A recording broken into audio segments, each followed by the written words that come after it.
ইতিমধ্যে আৰম্ভ হৈছে যি 34টা সমষ্টিৰ তিয়া স্বায়ত্ব পৰিষদৰ যি নিৰ্বাচন আছে নিৰ্বাচনৰ যি ফলাফল ভোটগণনা বৰ্তমান আৰম্ভ হৈছে। মই বৰ্তমান উপস্থিত আছোঁ নগাঁৱৰ দহজন হাইস্কুলত। ইয়াত নগাঁও জিলাৰ সৰ্বমুঠ 10টাকৈ সমষ্টি, তিয়া স্বায়ত্ব পৰিষদৰ 10টাকৈ সমষ্টি, 10টা সমষ্টি পুৱাৰে পৰা ভোটগণনা আৰম্ভ হৈছে। যদিও এতিয়ালৈকে কোনো ধৰণৰ ফলাফল ইয়াত ওলোৱা নাই, তথাপিতো মই ক'বলৈ বিচাৰিম যে 10টা সমষ্টিৰ ভিতৰত বাৰপূজীয়া, তপাকুচি, পুখুৰীপাৰ, জৰাবাৰী, জোঙালবলহু, চহৰী, লুটুমাৰী, কমাৰগাঁও, নাম্বৰ লালুং আৰু লালুংপাৰ এইকেইটা সমষ্টি বৰ্তমানলৈকে ভোটগণনা আৰম্ভ হৈছে। আৰু কিছু সময় পিছত হয়তো বিয়লি ভাগলৈ ইয়াৰ যি ভোটগণনা আছে, ভোটগণনা কোন জিকে বা কোনে শেষাই মাৰে গম পোৱা যাব। কিন্তু এটা কথা উল্লেখ কৰিব লাগিব যে যিখিনি পোষ্টেল ভোট আছিলে, পোষ্টেল ভোটখিনি অহা কিছু পলম হোৱাৰ কাৰণে সেই পোষ্টেল ভোটখিনি বৰ্তমান গণনা কৰিব পৰা নাই বুলি আমাৰ নগাঁও জিলাৰ যি উপায়ুক্ত আছে, উপায়ুক্তই মন্তব্য প্ৰকাশ কৰিছে।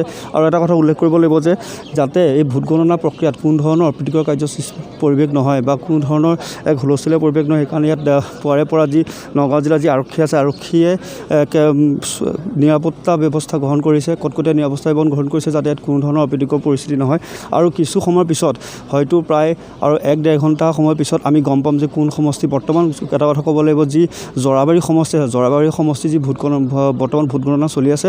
আমাৰ 10খন সমষ্টি আছে। ইতিমধ্যে 5টা কাউণ্টিং হলৰ পৰা অলৰেডি 5টা সমষ্টিৰ কাৰণে ভোট গণনা আৰম্ভ হৈ গৈছে। আমাৰ 8টা বজাৰ সময় আছিলে। আমি 420 গৰাকী ছাৰ্ভিচ ভোটাৰ্ছক পোষ্টেল বেলেট পঠিয়াইছিলোঁ। পোষ্টেল বেলেট নোহোৱা কাৰণতে আমি প্ৰতিটা আমাৰ কাউণ্টিং হলত এতিয়া আৰম্ভ কৰি দিছোঁ। চ' প্ৰথম ৰাউণ্ডত 5টা সমষ্টিৰ গণনাটো হ'ব। তাৰপিছত আমাৰ বেলেগ 5টা যি সমষ্টি আছে তাৰ কাৰণে ভোট গণনা ফলাফল ওলাব বুলি আমি আশা কৰিছোঁ। এতিয়া স্মুথলি চলি আছে। আমি আশা কৰিছোঁ যে পিছবেলা আগতে আমাৰ শেষ হৈ যাব লাগিব। আৰু বাইদেউ এটা কথা ইতিমধ্যে 5গৰাকী ৰিটাৰ্ণিং অফিচাৰ দুটাকে সমষ্টি আপোনালোকে সকলো ব্যৱস্থা সম্পূৰ্ণ নগাঁও জিলা প্ৰশাসন সাজু হৈ আছে, ভালদৰে চলিছে। আমাৰ এতিয়া ভোট গণনা যি আমাৰ নিৰ্ধাৰিত সময় আছে তাৰ মতে আৰম্ভণি হৈ গৈছে। আমাৰ কাউণ্টিং এজেণ্টছো তাত বাহিৰত চাই পিনে গোটেই প্ৰচেষ্টাটো দেখি আছে, চাই আছে। এণ্ড আমি আশা কৰিছোঁ কি ভালদৰে হৈ যাব লাগে।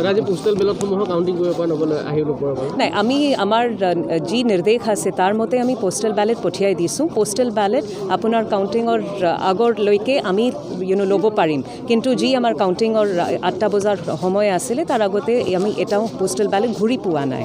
সেইকাৰণে আমি ৰেগুলাৰ যি আমাৰ বেলেট পেপাৰ দি আমাৰ ভোট পঢ়িছে এইটো গণনা আমি আৰম্ভ কৰি দিম।